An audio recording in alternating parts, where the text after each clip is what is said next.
Every NBA season, there are several contenders that enter the NBA, and especially with the Golden State Warriors dynasty with Kevin Durant, Steph Curry, Klay Thompson, Draymond Green, all ending in the 2019 offseason, there has been a lot of contenders that have been in the NBA. Last year it was pretty widespread, though the bubble did allow the Lakers to win the championship. And now this year, there are a lot of contenders that have a really good shot at winning the championship in this really weird season. So today I'm going to be looking at the biggest flaw from every contender this season.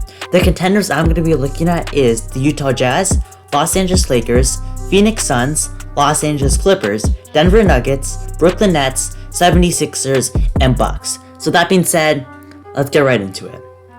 Now the first team we're going to be looking at is about the Utah Jazz, and their biggest flaw is in the end of games, they won't have the best player on the floor. The Utah Jazz have always been an underdog team with Mitchell, Gobert, and recent signings in Mike Conley and Bojan Bogdanovic.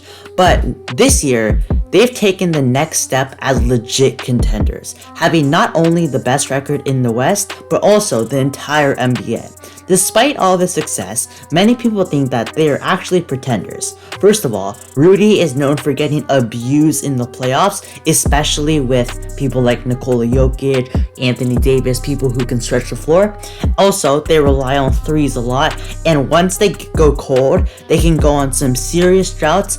And like I said in the flaw, they don't have the best player in crunch time. Now, don't ignore that if they hit their threes, they're stellar, and their defense is amazing. Along with, like I said, if they're hot, they're basically unstoppable. But the playoffs are a different monster, and down the stretch, you have to have the best player on the floor to give you a bucket. Now, Mitchell is a borderline superstar, and I know he can give you a bucket, but when you're facing a team like the Lakers with LeBron James, Anthony Davis, Clippers, Kawhi Leonard, Paul George, even the Suns, Devin Booker and Chris Paul, I don't know if the Jazz will have the best player on the floor. Now, you never know what's going to happen in the playoffs. Maybe Jordan Clarkson will step up, but just not having the best player can really impact the playoffs.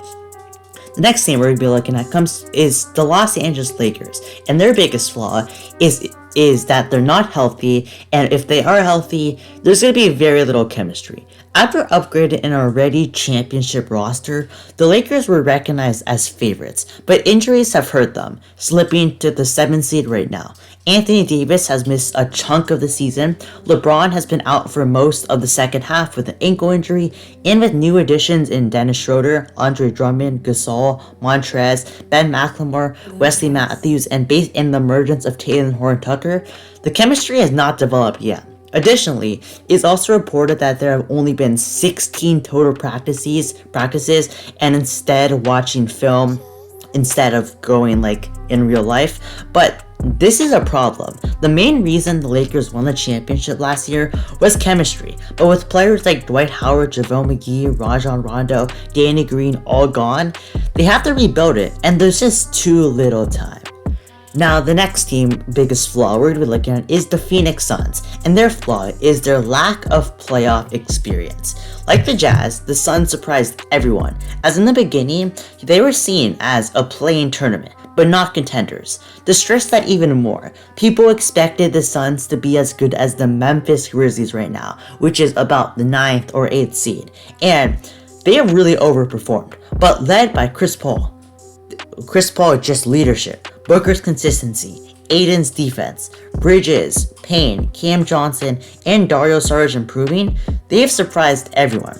Like I said, Chris Paul has amazing leadership, and yes, he has a lot of playoff experience under his belt, but Devin Booker, DeAndre Ayton, Mikal Bridges, Cameron Payne, Cam Johnson, Frank Kaminsky have never played in the playoffs, and that's over 50% of the rotation.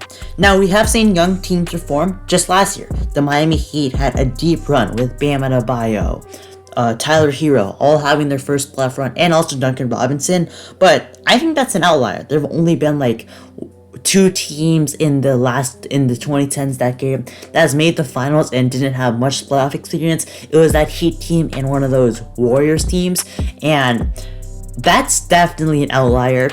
Now, I do think that Devin Booker will perform in the playoffs, but you never know. Maybe they're just going to keep on double teaming him, and he's keeps going to have some problems. This team's future is really good, but I think losing is necessary to take that next jump. The next team we're going to be looking at is the Los Angeles Clippers, and their biggest flaw is their playoff performers, mainly in crunch time, choking.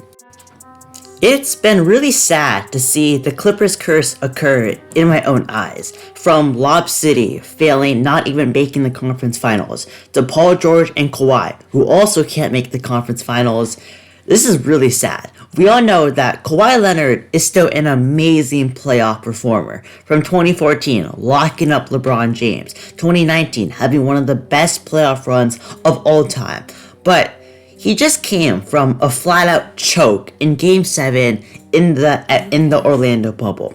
Paul George is atrocious in the playoffs and is basically known for his failures in the playoffs. He misses shots, layups, smoked on defense, and the occasional shot off the backboard.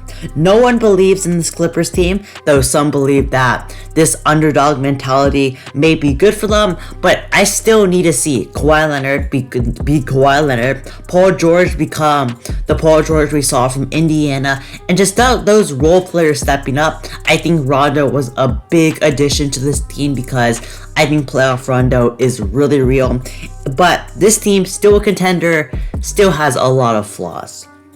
The next team we're going to be looking at is the Denver Nuggets, and their biggest flaw is who will step up without Jamal Murray and their defensive issues.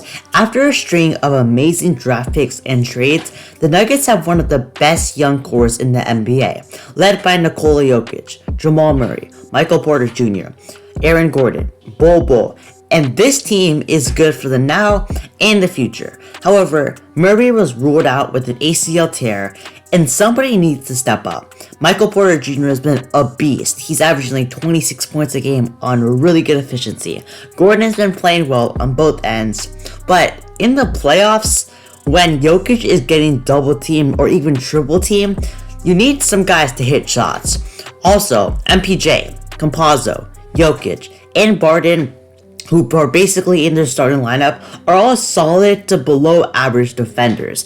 And especially with a more offensive burden, they're gonna do some less effort on the defensive side of the ball. Now, I still believe this team can be a dark horse team, but just the Jamal Murray injury really hurts this team because down the stretch, they gave it to either Jokic in the post, but if he got doubled, you had Jamal Murray to create a shot for you. Now, Michael Porter Jr., I think he can be that because he's really good, but I don't know if it's going to be enough to clear the gap of Jamal Murray. Now, we're going to be looking at the Eastern Conference now, and the first team is the Philadelphia 76ers, and their biggest flaw is will they have enough spacing around Joel Embiid when he is doubled, especially in crunch time. Like the Nuggets, the 76ers have a superstar center, but it isn't really built around around Embiid, but it is still solid. After drafting Embiid and Ben Simmons starting the process, everyone knew that these two stars needed three-point shooters around them. This offseason, Daryl Morey traded for Danny Green and Seth Curry, two players shooting over 40% from three right now. But still, Simmons won't shoot a three. Danny Green has been pretty bad in the playoffs, and after doubling Joel Embiid, it's unsure of who can make a play. For the last two playoffs, they've just been doubling Joel Embiid. And yes, their roster is better, but I don't know if it's going to be enough, especially in a team like the Bucks, the Nets. Maybe the Nets because the Nets defense isn't that good. But I think that unless they're hitting their shots, I don't know if they can make it to the NBA Finals. The next team is the Brooklyn Nets, and their biggest problem is their defense, especially the interior. After signing Kevin Durant and Kyrie Irving in the 2019 offseason and trading for James Harden, the Nets are a super team. Add-on role players like Joe Harris, Blake Griffin, Jeff Green, DeAndre Jordan, Bruce Brown, Nicholas Claxton, Mike James, and Landry Shamet. This is a really good team on paper. They will score 100. They're basically going to score over 120 points every night, But their defense is awful, and who knows, they might let up 121 points. Kevin Durant and James Harden can be solid to good defenders, but Kyrie is a negative. Jeff Green, Bruce Brown, Nicholas Claxton are all solid, and DJ gets abused by Giannis or Embiid. This season will show the value of defense or devalue it, because over the last couple years, basically every championship team has been a good defense. Now, like the Lakers last year, they were a good defense. The Heat last year, they were a good defense. But still, this Nets team offensive just talent is so insane, and they're definitely the favorites if healthy. Now, the last team we're going to be looking at is the Milwaukee Bucks, and their biggest flaw is their lack of playoff adjustments. For the last 2 years, the Bucks have been the best team in the NBA, have had the MVP in Giannis Antetokounmpo, and have been upsetted in the playoffs. But with Giannis hopefully learning from his mistakes, the addition of Jrue Holiday and Bobby Portis, there's still some really high hopes for this team. But everything is going to depend on Coach Bud. He is recognized as basically every fan as being an amazing regular season coach, but disappearing in the playoffs. Teams like the Hawks, the 60-win Hawks with 4 All-Stars, and the last 2 years of the Bucks, they've underperformed. And this is because of their defensive scheme. This is because they do anything they can do to protect the rim at all costs by having Brook Lopez and Giannis drop down in the pick and roll. But this allows a lot of 3-pointers and mid-range jump shots. Now, the mid-range jump shot, you probably want that, but when you can't allow these threes. Now, this game may work against the bad teams who don't have good players, but not in the playoffs. Just last year, the Miami Heat have some amazing shooters, and they absolutely destroyed the Bucks last year. Even the Raptors team, Kawhi Leonard, Kyle Lowry, Fred VanVleet, Pascal Siakam, all capable 3-point shooters, and they were able to beat the Bucks in 6 games. Now, this Bucks team has some really good defenders, but they're not used right. Just last year, I know I'm talking about last year, but they were so disappointing last year, losing to the Heat in 5 games.